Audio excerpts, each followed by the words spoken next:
Greetings everyone, welcome to Just Advance. This game is from Title Tuesday. With the white pieces, we have world number one Magnus Carlsen, 5 times world champion. With the black pieces, we have Hikaru Nakamura, I think one of his biggest rivals and one of the best players in chess and streamer, obviously.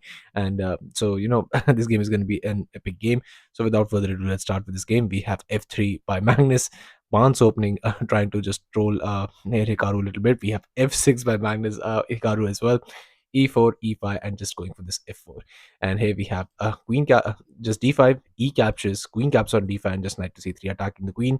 Queen to E6, F captures, here just F captures, knight to F3, and just knight to F6. We have bishop to B5 check, C6, bishop to A4, E4, just attacking the knight. We have just bishop to E3, attacking the Queen. Queen to F5, but now just we get this very nice queen to E2, just trying to pin that pawn a little bit longer so that you can just develop your more pieces. And here in this position we have bishop to E7. Now that pawn capture is an idea.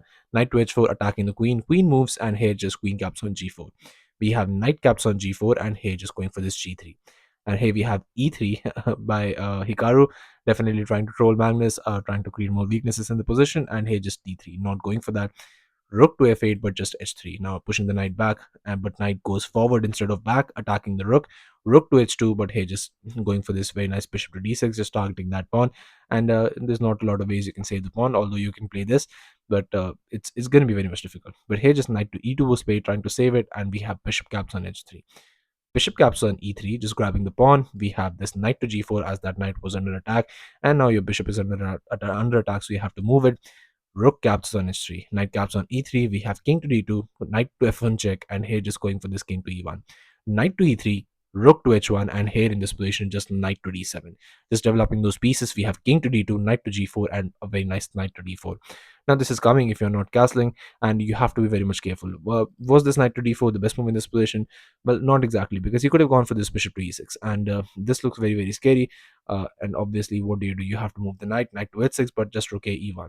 And here after queenside castle, you play rook e F1, and after king to C7, you play knight to F3, knight to C5, and here after knight of D4, now you if you capture now, there's going to be a very nice fork here, and it's going to be the position is going to completely start to crumble. And here after rook caps on F1, we have rook captures A5, but here just bishop to H3, and after king to B8, C3, but just rook to E8, and here after B4, A captures, and just knight to A6, B5, bishop to B4 check, king moves, C captures, bishop to D7, attacking the rook moves, and just rook caps on B5. And here after knight to C5, and once the bishop moves, the position is going to be absolutely equal. But with the pawn structure that's looking here, black would be better, a little bit better, but just better. But hey, that's why knight to D4 maybe. But you don't calculate lines till the absolute very end. But Magnus maybe just had a hunch that his position would not be better if he tried to go for early exchanges right from the opening. And here after rook to F2 check was played, but king to C1, but just a queenside castle. And this is just absolutely the thing that I was talking about, because you can see that it's getting very, very difficult now, because how do you get this rook into the game? Here knight h to f5 was played, attacking the bishop, but unfortunately that does not work for Magnus, because here bishop to e5 was played, knight to e7 check, king moves, and here just knight to e6, attacking the rook, but here just rook to e8. And now how do you what do you do in this position? Here d4 was tried, attacking the bishop, but here just bishop captures, and here rook caps on h7. Rook caps on h7, absolutely insane blunder by Magnus, because now comes rook to f1, and now you're just gonna lose a full rook. So you're a complete rook down with no compensation in this position. Magnus goes for rook caps on g7, but here just bishop to e1 check, king moves. We have knight g to f6, knight to f5, and here just bishop to b4. C3, but here just knight to f8, and there's absolutely nothing you could do. Either you're gonna exchange more pieces, or you're gonna lose the pieces, and it's gonna be completely over very soon.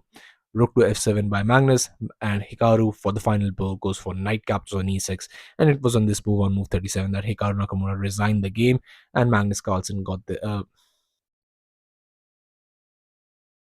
and it was on this move, on just move 37, that Magnus Carlsen, world number one, resigned the game, and Hikaru Nakamura got this spectacular victory in just 37 moves in Title Tuesday. So yeah, thank you all for watching. I'll be coming back with games like these, so stay tuned to the channel, subscribe to the channel, and I'll be seeing you guys very, very soon. Thank you all.